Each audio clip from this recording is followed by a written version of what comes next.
पांडुरंगाच्या दर्शनानंतर आज संत मुक्ताईचं दर्शन घेऊन हे भाविक त्यांचं स्वतः दर्शन पूर्ण समजता। ही वारी पूर्ण मुक्ताईच्या दर्शनाने होते आणि वारी आज परत आगमन सोहळ्यानिमित्त आलेली आहे। आगमन सोहळा सालाबादाप्रमाणे दरवर्षी अतिशय उत्साहात प्रत्येक लहान थोरापर्यंत सगळे लोक येतात आणि मुक्ताईनगर परिसरातील लोक याच्याला स्वागत करत असतात। खऱ्या अर्थाने आजचा दिवस हा खूप अतिशय महत्त्वाचा मुक्ताईनगरकरांसाठी असतो। आजच्या या तुम्ही बघत नयनरम्य सोहळा आणि या सोहळ्याच्या निमित्ताने आज मुक्ताईचं दर्शन होत आहे, पांडुरंगाचं दर्शन होत आहे। जो भाविक वारकरी आला आहे त्याच्या दर्शनाने पांडुरंगाचं दर्शन झाल्याची अनुभूती होते। त्याच्यामुळे आजचा दिवस खूप महत्त्वाचा आहे।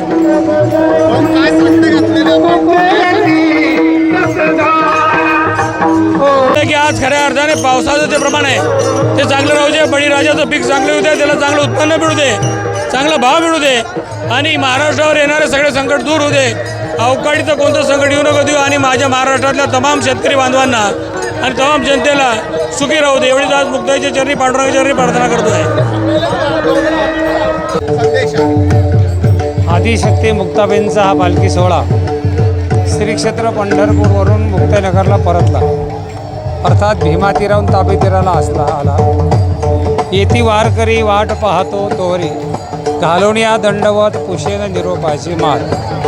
पत्र हाती दिले, भगवंताने दिलेला निरोप आणि आदिशक्ती मुक्ताबाईंचा 2 महिन्याचा प्रदीर्घ प्रवास करून आईसाहेब आपल्या मूळ स्थानी येत आहेत। त्याच्या स्वागताला आपण गेलं पाहिजे, मुक्ताईची कृपा आहे। या आगमन सोहळ्याच्या निमित्ताने सगळी ही मंडळी, या गावातील पंचक्रोशीतील सगळे ग्रामस्थ आणि वारकरी, सगळे मीडियाचे चॅनलचे प्रमुख यांच्या सहभागातून हा पालखी सोहळा अतिशय उत्साहाने नवीन मंदिरावरून जुन्या मंदिरपर्यंतचा प्रवास करतो आहे। या पालखी सोहळ्याला जवळजवळ 318 वर्षाची परंपरा आहे। वारकरी संप्रदायामध्ये संत श्रेष्ठ ज्ञानेश्वर महाराज आपल्या आळंदीला मूळ स्थानाला पोहोचले, जगद्गुरू तुकोबाराय देहूला पोचून गेले, निवृत्तीनाथसुद्धा त्र्यंबकेश्वरला पोचले, नाथराय पैठणला गेलेले आहेत आणि मग सगळे संत आपापल्या स्थानाला पोचत असताना आदिशक्ती मुक्ताबाईंचा हा मानाचा पालखी सोहळा सर्वात आधी निघणारा, सर्वात आधी पोचणारा, सर्वांना सन्मानाने पंढरपूरने प्रवेश करून देणारा आणि सर्वात उशिरा पोचणारा, आज सगळ्यात मुक्ताबाईंचा सोहळा पोचला की महाराष्ट्रातील कुठलाच सोहळा पालखी सोहळा राहिला नाही असा त्याचा अर्थ होतो। आणि म्हणून आदिशक्ती मुक्ताबाई आता स्वस्थानाला आपल्या स्वगृही पोचल्या। अतिशय आनंदाचा वातावरण आहे। वरुण राजांनी सुद्धा कृपा केली आणि या पालखी सोहळ्याचं स्वागत केलं।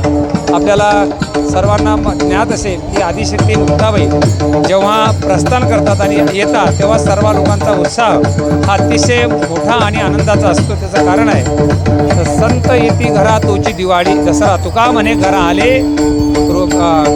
पूर्ण केला मनोरथ, घरा आले कृपाळू या आईसाहेब मूळ स्थानाला आल्या, त्याचा हा आनंद आहे।